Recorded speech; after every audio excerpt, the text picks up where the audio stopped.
Now, from Washington, D.C., Raymond Arroyo.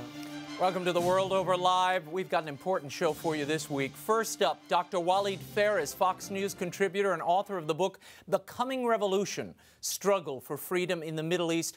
He'll join us to talk about the assassination of the U.S. ambassador to Libya, the escalating Muslim violence in the region, and the impact of Pope Benedict's visit to Lebanon last weekend.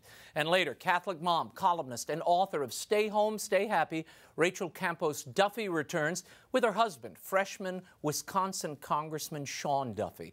They'll discuss the hidden Romney video, the president's redistribution comments, as well as how the Catholic and Hispanic votes are breaking and why. I want you to be part of the program, so get your calls and emails in now. The number, 1-800-221-9460 in the U.S. and internationally 205-271-2980, or drop us an email at worldover@ewtn.com. Let's get started. Here's the brief news from the world over this week. Violence and demonstrations against Western interests continued throughout the Muslim world this week, purportedly in reaction to a YouTube movie trailer disparaging the Prophet Muhammad. Violent protests began at the U.S. Embassy in Cairo and spread to the U.S. consulate in Benghazi on September 11th. Riots have since broken out in Afghanistan, where fires were set near a U.S. military base. Other protesters have clashed with police in Islamabad and Jakarta outside respective U.S. embassies. At least 10 protesters have died. Catholic interests were also hit. A church in Niger's second-largest city, Zinder, was ransacked by a Muslim mob after Friday's Islamic prayer. According to a local reporter, protesters broke down the church doors, trashed it, destroyed a statue of the Virgin Mary before setting fire to missals and other liturgical and prayer materials. Several church leaders have since been taken into protective custody. And the plight of Christians in the Middle East was a central theme of Pope Benedict's visit to Lebanon. Concluding Sunday, the official purpose of the trip was the release of the Pope's exhortation for Middle East Christians, following the 2010 Synod of Bishops on the subject. However, the visit took on additional significance in light of the displacement of Syrian Christians caused by the civil war in that country and last week's escalation of violent Muslim demonstrations. Throughout his visit, Pope Benedict acknowledged the difficulties the Christian minority face in the Middle East, but urged them to remain in their native lands. He offered his prayers for reconciliation and peace, adding, "Authentic faith does not lead to death. Verbal and physical violence must be rejected. Religious freedom has a social and political dimension, which is indispensable for peace." End quote. As Pope Benedict renewed his call for peace in Syria, some Syrian Christians have resorted to taking up arms in self-defense. Neighborhood patrols have begun in Christian enclaves throughout the country, according to Missionary International Service News Agency. Christian defense groups assembled following the recent torching of the Archdiocese of Hom's office. Syria's bishops have asked Christians not to take up arms. More on Syria, Pope Benedict's visit to Lebanon, and the Muslim protests around the world in our next segment. And one of the Holy Land's top prelates is taking on Israeli leaders. He's asking them to take action to stem the growing violence against Christian interests there. Custodian of the Holy Land, Father Pier Battista Pizzaballa, made the rare public declaration after a series of attacks by vandals on Christian holy sites in Israel. Vandals set fire to an entrance door of the Trappist monastery in Lateran. They also spray-painted anti-Christian epitaphs. Suspicion has fallen on recently evicted Jewish West Bank settlers or their supporters. They partly blame Christians for their eviction. Father Pizzaballa derided what he described as an atmosphere of ignorance toward Christians in which, quote, Israeli society permits Christians to be scapegoated and targeted. He called on authorities to put an end to the senseless violence and to ensure a teaching of respect in schools for all those who call this land home, end quote. And Australian lawmakers this week overwhelmingly rejected legislation that would have legalized gay marriage. The House of Representatives voted 98 to 42 against the legislation. The Senate voted down a similar bill, 41 to 26. Australian law defines marriage as a union between a man and a woman. The ruling Labour Party lifted its long-standing opposition to gay marriage last year, but Prime Minister Julia Gillard remains opposed to it, as did many members of her party. 5 of Australia's 6 states have legal recognition for same-sex unions. However, marriage falls under federal law. Cardinal George Pell of Sydney and 19 other Christian leaders signed a statement calling on Parliament to protect marriage as a union of one man and one woman, the natural basis of the family. And finally, a Catholic high school in London, Ontario, is adding a prayer room for its Muslim students. Canadian news agency QMI reports that at the request of its Muslim students, Mother Teresa Catholic Secondary School is converting a centrally located office space into an Islamic prayer room. It's situated just down the hall from the school's chapel. Carpet, a sound system, and prayer mats will be purchased and provided by the school for its approximately 24 Muslim students. Principal Ana Paula Fernandez said that Muslims are members of our school community and we want to ensure that all our students feel welcome and that they feel they belong. The school is working with a local imam to create guidelines governing the use of the room. When we return, Dr. WALID PHARES joins us to talk about the violence that has exploded in the Middle East. What really started the conflagration and where will it lead? The World Over Live continues in a moment. Stay right there.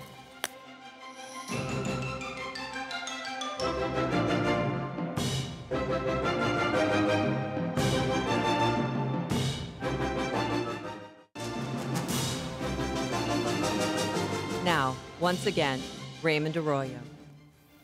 In the past week, we have witnessed a horrific wave of anti-U.S. and anti-Western violence throughout the Middle East. In its wake, the U.S. ambassador to Libya, Christopher Stevens, is dead, and embassies around the world are subject to protests, and riots have broken out all over in countries around the world.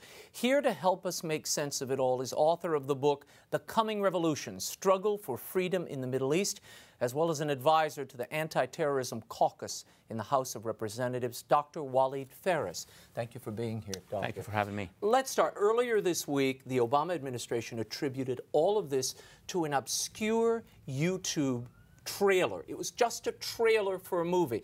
Now, this is the UN ambassador, Susan Rice. Listen to what she had to say.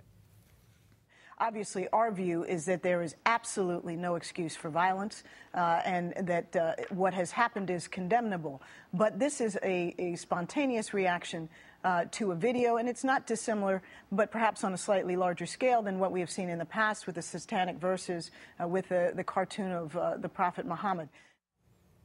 Now the White House is saying, via the spokesman and even the president, Jay Carney and the president, that this was a self-evident terrorist attack. 4 Americans are dead. Why the rush to blame this on this YouTube trailer in the first few days? Look, unless it is true that we can have a spontaneous terrorist act, which is possible, what has been happening is that the administration got committed since the Cairo speech.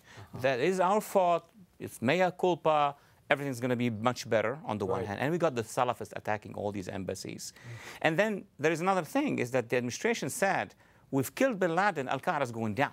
So now that you can see Al-Qaeda-affiliated organizations emerging in areas where they have never been before, killing an American ambassador and staffers, that would have been an embarrassment. So they try to say this is spontaneous, but now they know that this isn't a terrorist act. So you believe this? You believed, I'm sure, this was a coordinated attack from the beginning. Well, look, first of all, there have been attacks before against the same target. Second, you have AK-47s, you have mortars, you have RPGs. And third, you have the Salafi jihadi groups themselves claiming that we have achieved a great victory against the United States. And I would say something else. I think the administration is concerned now that the videotape by Al-Qaeda may go out. Now tell us about that. And that's very possible, because after every operation that was successful by Al-Qaeda, and this one is very successful, killing an American ambassador, they will come up with a video, they will claim their responsibility. That's, I think, what's put pressure on the administration. So that's why we've seen this shift. And there's something else, Raymond, is that this is only the beginning. This is an operation against us, but there are other Salafi jihadists around the world, from Afghanistan to Pakistan to Syria and to the rest of the Middle East, who may go also on this, in this direction. Tell me for a moment, there were reports that there was a drone attack just a few days before September 11th, and that in Libya, one of the major al-Qaeda leaders were killed in that drone attack. So it makes sense that al-Qaeda would A, retaliate, and B, do it on September 11th, correct? Well, absolutely. Actually, there is a war between the United States military intelligence service and al-Qaeda. We send them drones. They try to attack us in Afghanistan and elsewhere. And it's not just Libya. It's all over the world. So this could be an al-Qaeda response to our killing of one of their leaders. Okay. We have the administration now, and I think the consensus is this was an organized, pre-planned attack, and that this movie riot was sort of a distraction or a cover for the rest of this action that took place in Libya. Is that accurate? That is accurate, but we have to say that there were other videos, there are other videos, other pieces, and those are not triggering anything. There is a command and control among the Salafi jihadists. They choose which video, they choose the moment, basically. And then what happens? They go to the pulpits of the mosque and sort of fire everybody up about this particular They have video? this huge propaganda arm. Remember, it's the same network that does Guantanamo, Abu Ghraib, the hijab, and all these international incidents. It's coordinated by the same Salafi jihadi network. Okay. Now, given all of that, I want to show you this video. The State Department is releasing this. $70,000 has been spent to place this ad on Pakistan television. Watch a little piece of this, and I'd like your reaction. Since our founding, the United States has been a nation that respects all faiths. We reject all efforts to denigrate the religious beliefs of others. But there is absolutely no justification to this type of senseless violence. None. How effective is that? It goes on to decry and condemn this anti-Muslim film that's really just a cheap trailer on YouTube. Raymond, this is badly advised policy because, number one, those who are going to be listening and viewing this, what is their reaction? Who they're going to ask? They're going to ask the same Salafi jihadi network that mobilized them. And what is the anticipated answer? This is the President of the United States, the infidel, the imperialist, etc. And look at the statements and sign that the demonstrators have done even after that statement. They are attacking the President, they are attacking the government, and they are attacking America. If you have a question, or if you'd like to comment, or if you have something you'd like to ask Dr. Phares, the number 1-800-221-9460 in the U.S. Internationally, 205-271-2980, or drop us an email, worldover@awtn.com. We're talking to Dr. WALID PHARES. Dr. Phares, the ambassador, now slain, God rest his soul, he claims, there are claims that he told associates that he was on an al-Qaeda hit list, and this was a concern of his. The consulate had been bombed in June. Yes. No one was injured, but it was bombed at that time. Why didn't the administration, why didn't the State Department take these concerns more seriously, especially since there was a bombing incident there?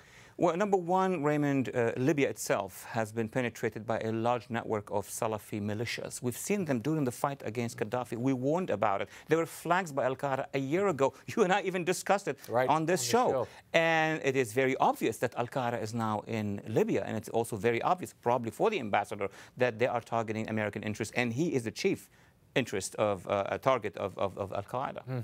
So do you consider this a worldwide war against jihadists? Is that the way you're interpreting this? Well, basically, the jihadists are waging a worldwide war against the United States. And that is an act of war, that attack on the consulate. Absolute act of war, because you've got to place it in the context. I mean, the act in Libya, the attacks in Afghanistan, the attacks in Pakistan, and the attacks against our embassy, even in Egypt, are all part of a global jihad against the United States and other democracies. Yeah, I mean, we're talking 30 people dead in 7 countries just in this particular spate of violence.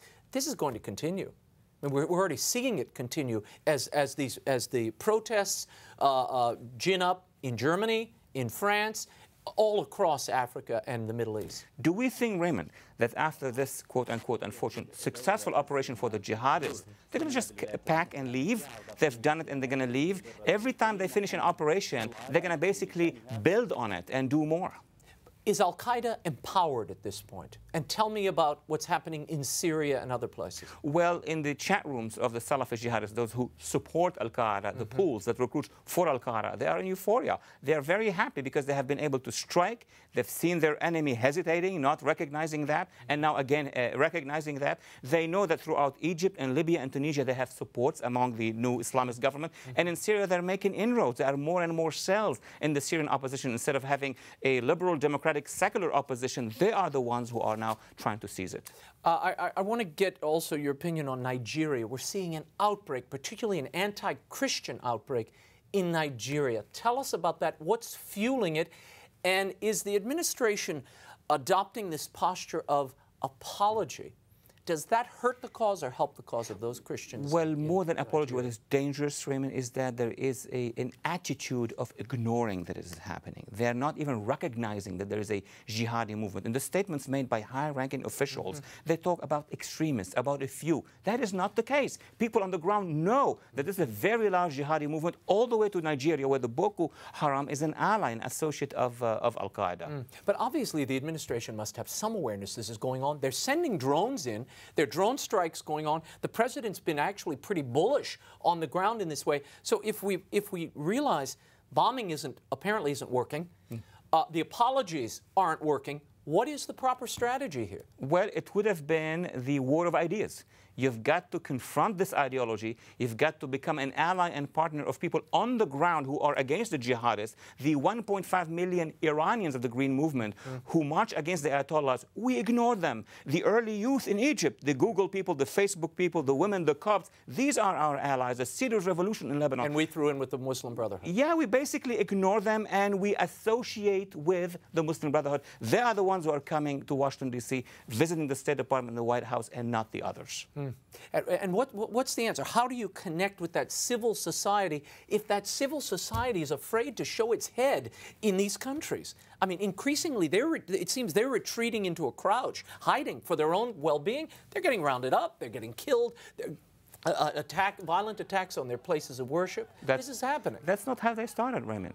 They were very courageous, without any weapon, without no-fly zones, without boots on the ground in Iran to show their faces. Neda, the famous woman who was killed by the regime, is an example. In Lebanon, Cedar's revolution for 3 days in downtown Beirut, and of course in Cairo, and in Libya, and in Sudan. These people are very courageous, but if they feel abandoned by the United States, what do you want them to do? I want to shift gears and talk about Lebanon. Yeah. The Pope just visited Lebanon. He said the following while he was on the ground, and we'll put the graphic up.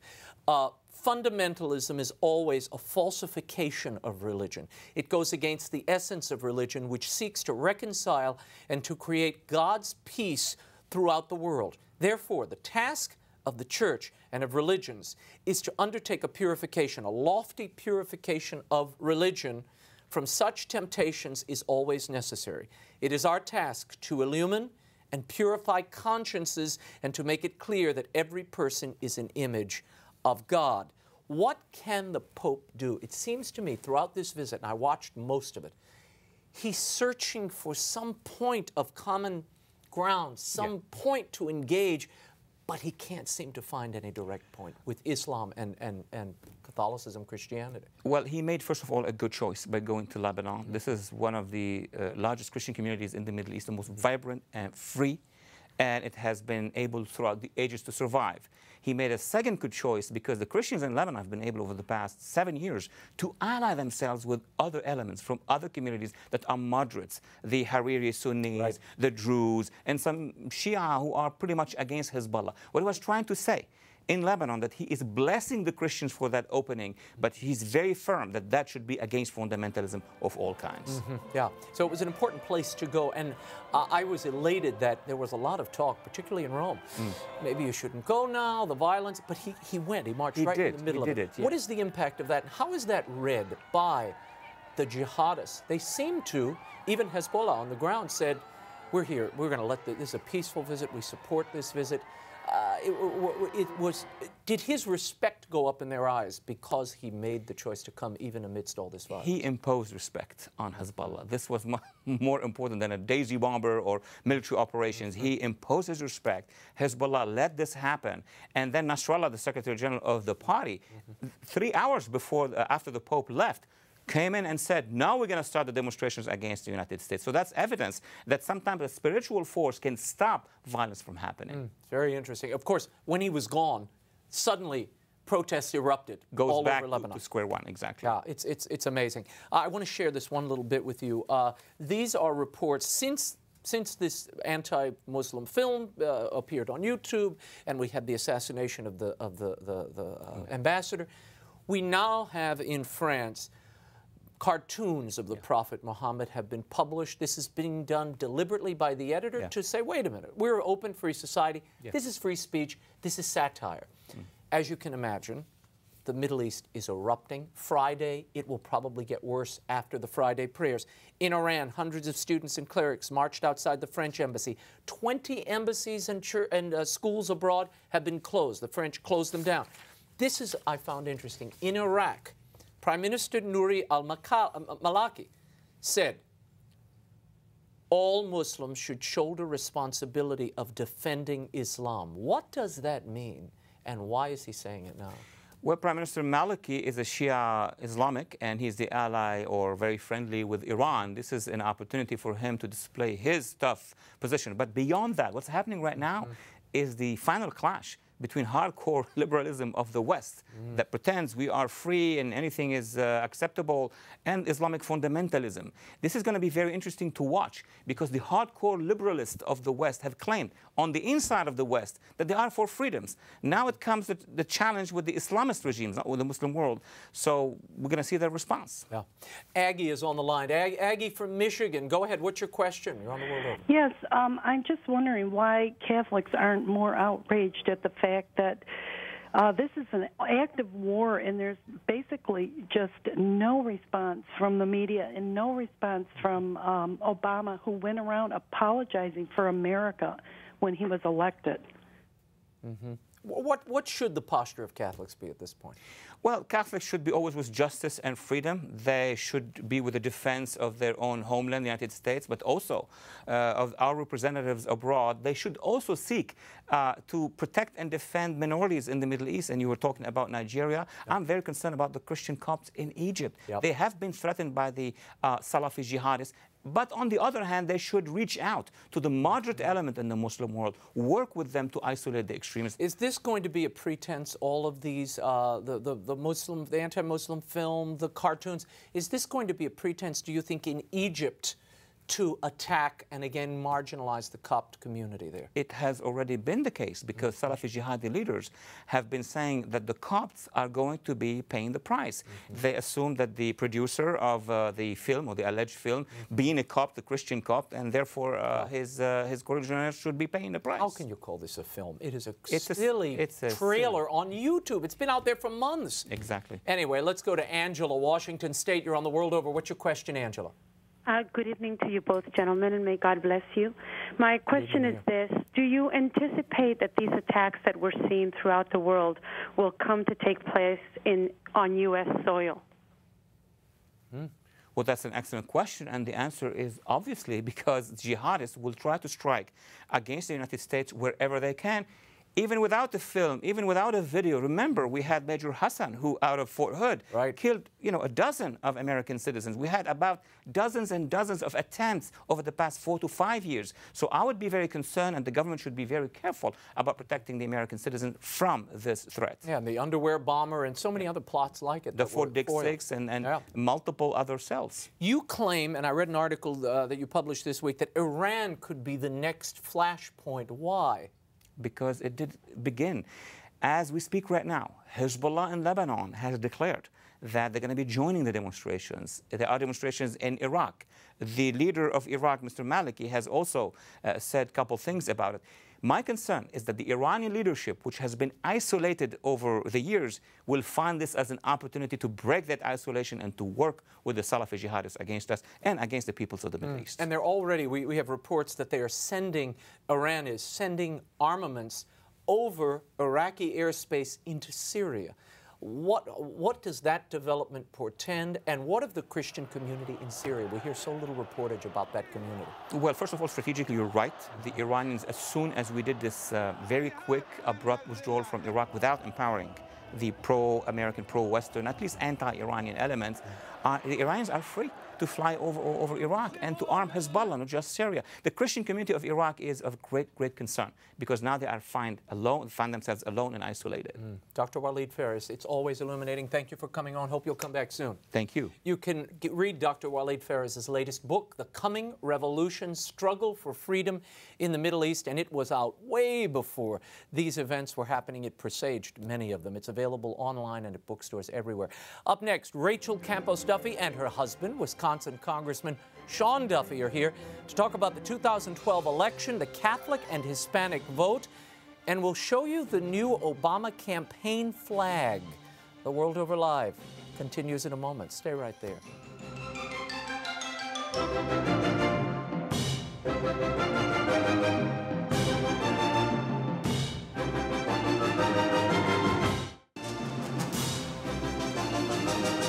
Now, once again, Raymond Arroyo. Welcome back to The World Over Live. My next guests are former cast members of MTV's Real World series, but you don't have to worry. She's been a frequent guest host on ABC's The View and currently writes and blogs about parenting and the popular culture. He went on to become a freshman US Congressman representing Wisconsin's 7th District.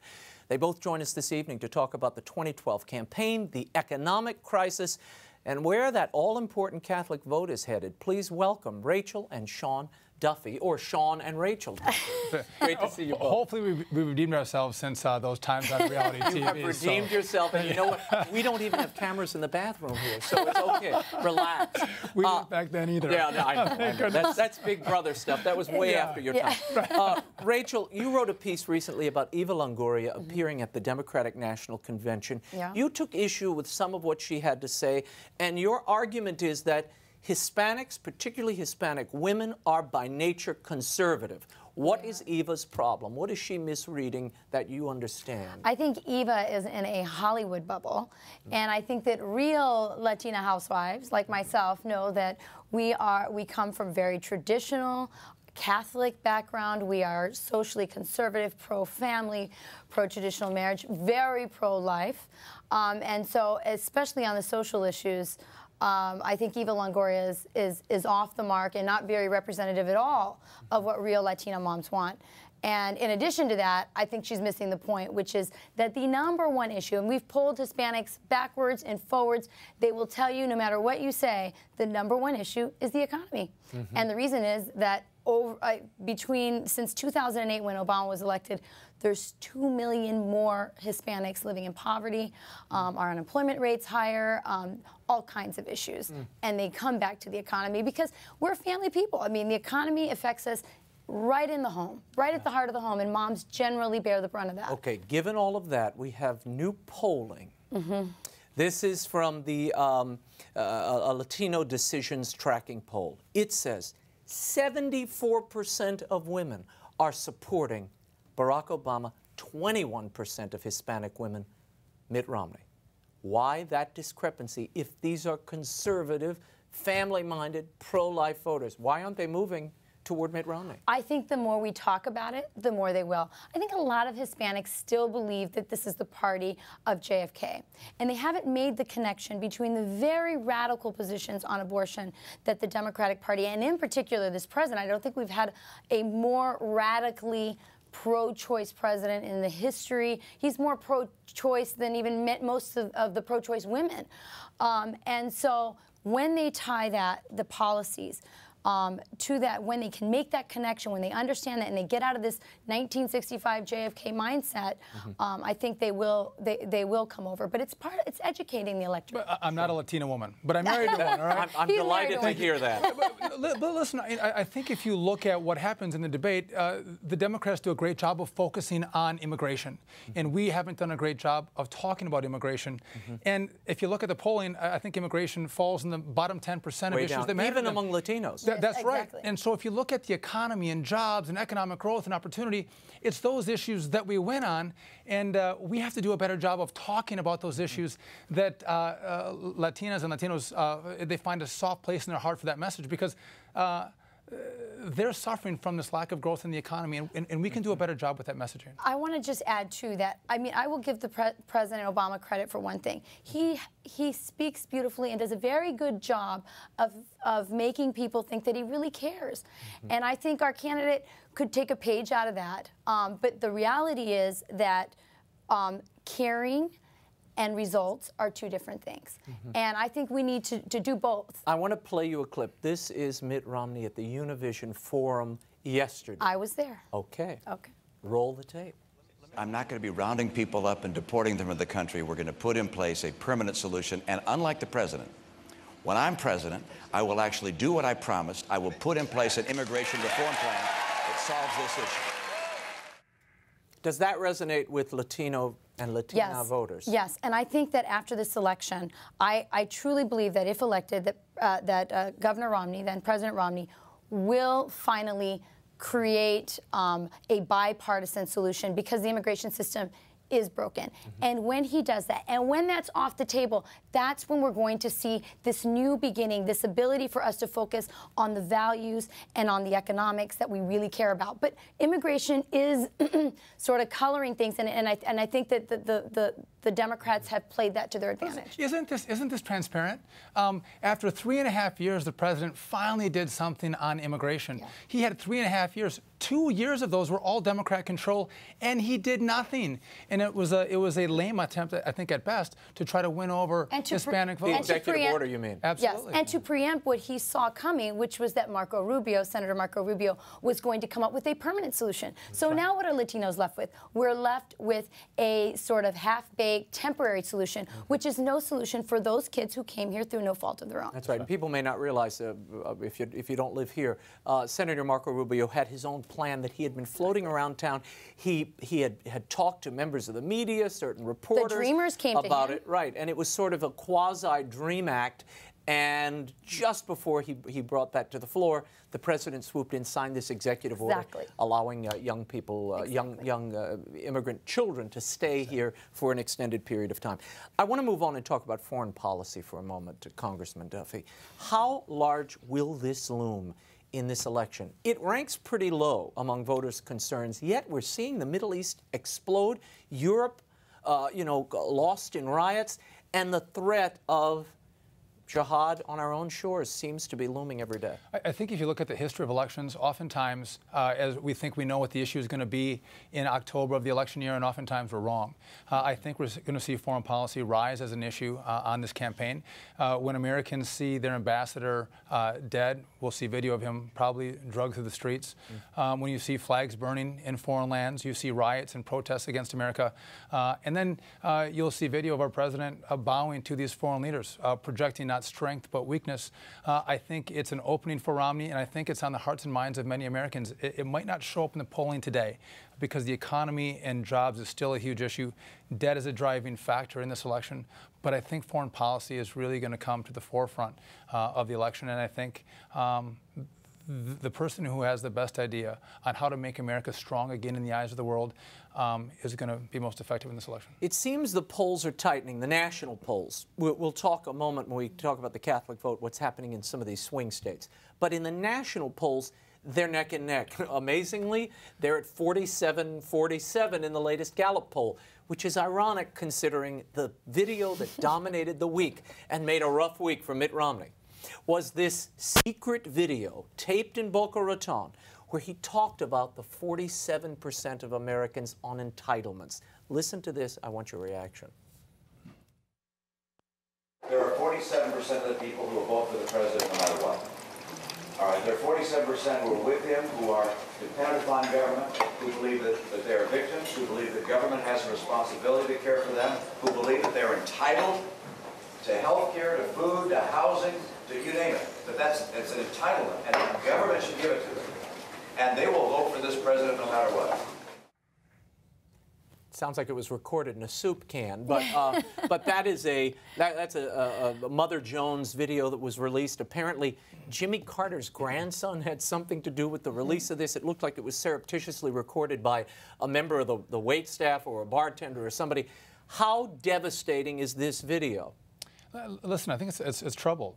It, at best, is a clumsy statement. But listen, if you look at the 47% that Romney was referencing, these are the people that have a home in our party. They have a home in our message because they're the ones that have been so affected by this down economy. And it's a group of people who might have had a family member who lost a job. They might have a low-paying job, but they're looking for more opportunity in a growing economy, and they don't have it. And they have been devastated by the Obama economy, and they want to look to someone on a white horse that can help grow the economy, create more jobs, put them back to work. They want to go to that next rung on the economic ladder. And those are the people that we have a home with. And I think it was a mistake. And I think it could be difficult for us. I think Romney has to address it head on, call it a mistake, and reach out to those people. Well, he tried, I think, yesterday at the Univision Forum. We'll play a little clip of this. But basically, it seems they asked him a political question. How do you get the small group in the middle that isn't committed to the both of you, aren't committed to the both of you? What do you do here? And he said, well, there's this 47% that's attached to the president. This other group is attached to me. But we're fighting over the people in the middle. But I'm not going to worry about, that one group. I don't know if he meant he wasn't going to worry about them psychologically and as president, or he couldn't strategically spend efforts and resources on trying to win a vote that weren't coming for him. It's already spoken for. Let's roll this a little bit from the Univision Forum. Well, this is a campaign about the 100%. And over the last several years, you've seen greater and greater divisiveness in this country. We had hoped to come back together, but instead you've seen us pull apart, and politics has driven us apart in some respects. So my campaign is about the 100% in America, and I'm concerned about them. Looks very tan there. He does. What's your reaction? Well, listen, I think it's interesting that he addressed this in the Univision town hall. And the reason is that I think ultimately Hispanics, like the greater American population, are very aspirational. And so we have a president who is selling dependency, and we have a governor, Romney, who is selling an opportunity society, economic freedom, and the ability, which is very appealing to Hispanics, of upward mobility. This is why we came. We did not come to get checks. We did not come to remain here. We want the American dream. And ultimately, if Governor Romney can present himself as a product of the American dream, his father came from Mexico, came from very little, well, born in Mexico, but came here and built himself up. I think that there's an opportunity for us, for this mistake to become a teachable moment about what the issues are and what the contrasts are in this election. But can he win without convincing Hispanics, or at least peeling off some of that 68% supporting the president right now? No, and I think he's reaching out to them. He is reaching out to me. He went to the Univision Forum. He's trying to talk to them. He's trying to reach out to them. He's using surrogates like myself to do that. Okay. And I think he can improve those numbers. I want to talk about the crucial vote in this election. It no doubt touches your district in Wisconsin.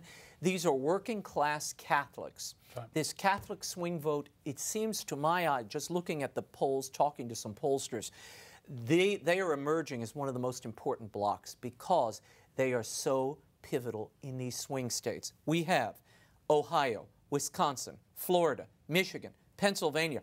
Romney is down in most of those states.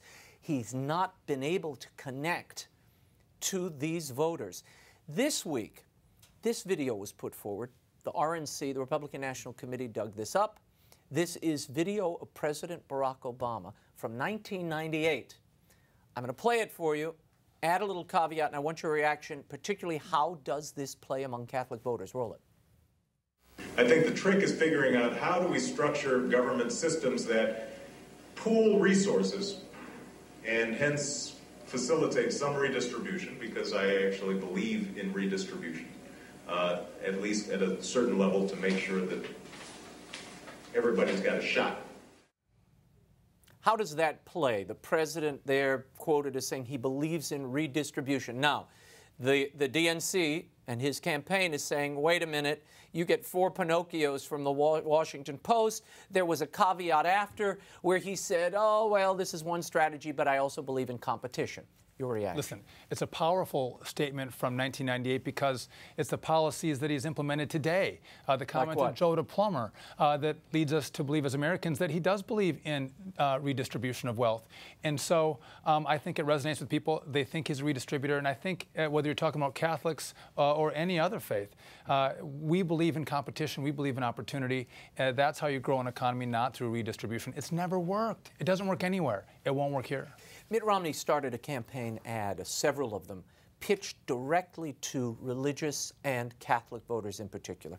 Part of it read, President Obama used his health care plan to declare war on religion, forcing religious institutions to go against their faith. Mitt Romney believes that's wrong. The president this week sent out his own campaign ad targeting Catholics. Listen. I know faith is often used as a wedge in our politics, and with a new election year come new attacks. But the American people should know this. In a changing world, my commitment to protecting religious liberty is and always will be unwavering. As America's religious diversity grows, we have the chance to reaffirm the pluralism that has defined us as a nation. A pluralism expansive enough to protect the rights of all to speak their minds and to follow their conscience. Okay. Congressman Duffy, your reaction. The president's commitment to religious liberty will always be unwavering, and a pluralism expects people will be allowed to follow their conscience. It makes me angry. It's a bold-faced lie.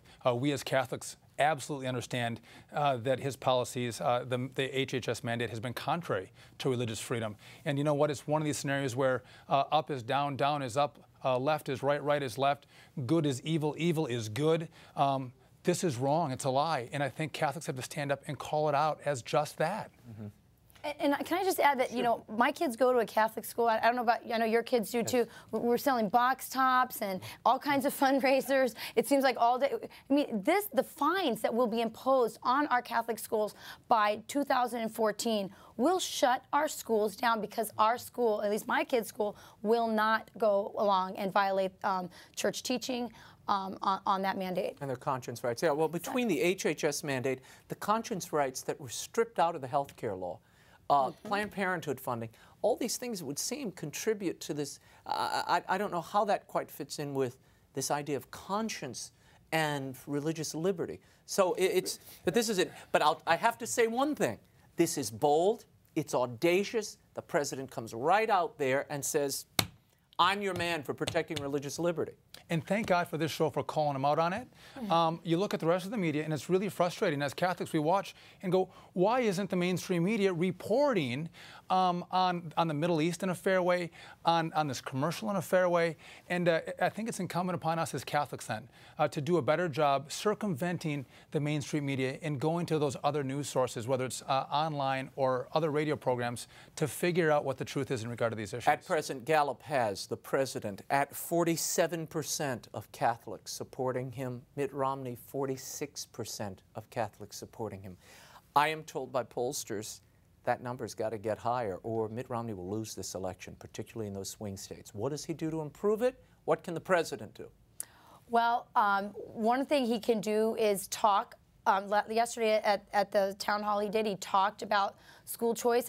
He could have also taken a step further and talked about what Catholic moms care about, which is how does that law impact my kid's school, my church, the Catholic HHS hospital? mandate. Yes, so he can do a better job of reaching Catholics that way. Don't be afraid. Be bold. Stand strong. Deliver a message. Don't cower. And if you stand up for the truth and you deliver it with your chest out, with confidence, I think he wins, but you can't hide.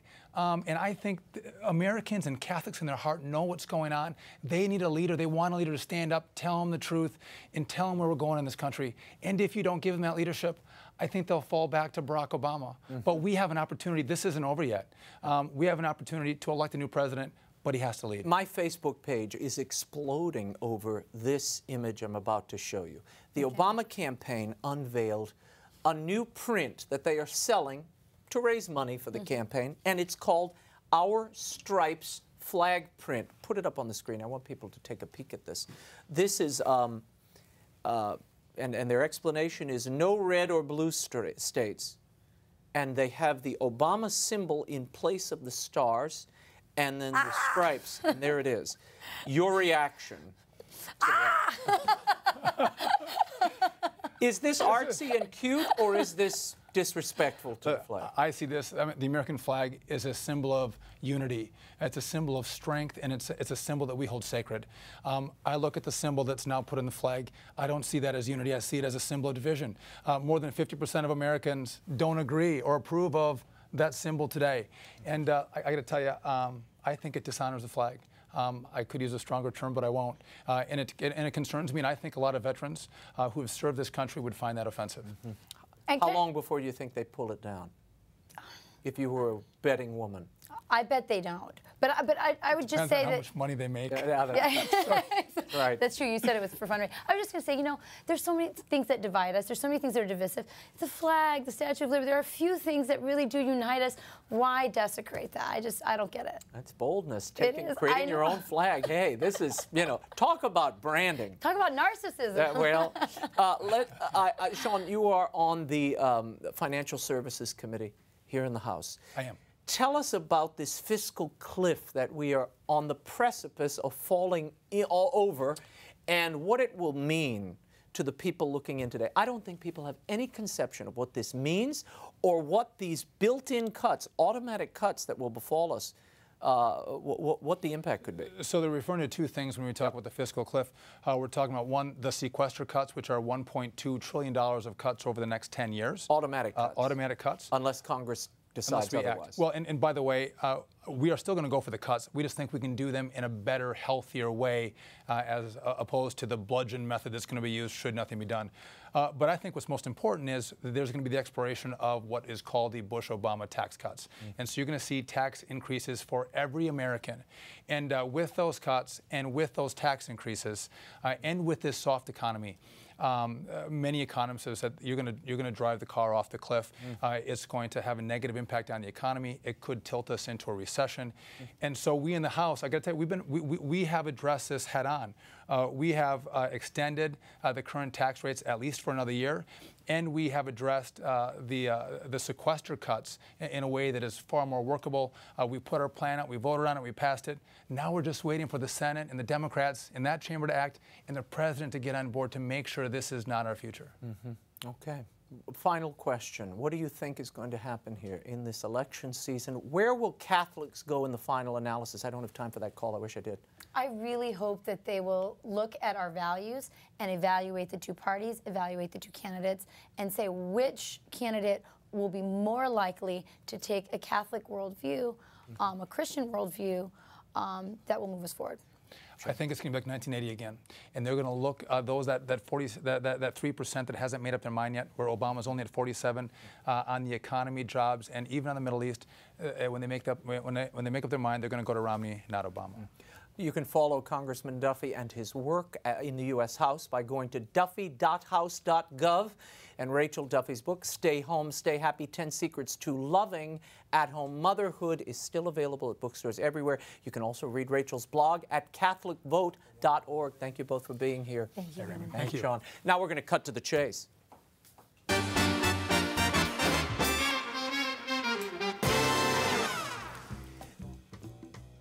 This week, the press was filled with reports of a papyrus fragment the size of a business card, which was quickly dubbed the Gospel of Jesus' Wife. According to Harvard professor Karen King, when the ancient scrawlings on the fragment were translated, they read in part, Jesus said to them, "My wife." And that's where the line trails off. Maybe it said, my wife is the church, or my wife is not here because I don't have one. We'll never know because the fragment has no context. At the International Congress of Coptic Studies in Rome this week, Professor King claimed that the fragment hails from the 4th century. Now, King stopped short of saying that this is definitive proof that Jesus had a wife, but she says it does suggest that Jesus may have been married, and this was openly discussed in the early centuries of the church. This is a huge leap. And then there's the little problem of authenticity. This is Stephen Emmel. He's a professor of Coptology at the University of Munster. Working firsthand with papyrus manuscripts of various sorts, and there's something about this fragment in its appearance and also in the grammar of the Coptic that strikes me as being not completely convincing somehow. Other researchers like Alan Succio, a papyrus expert at the University of Hamburg, says it's a forgery and questions the authenticity of the script. Whatever the case here, this is what we know. Without forensic evidence, no one knows the age of this fragment. The owner remains anonymous and is trying to sell this papyrus and other finds to Harvard University. Like the dubious ossuaries that were discovered in Israel a few years ago, which supposedly proved that Jesus had a family, this strikes me as nothing more than a media event posing as a historical find.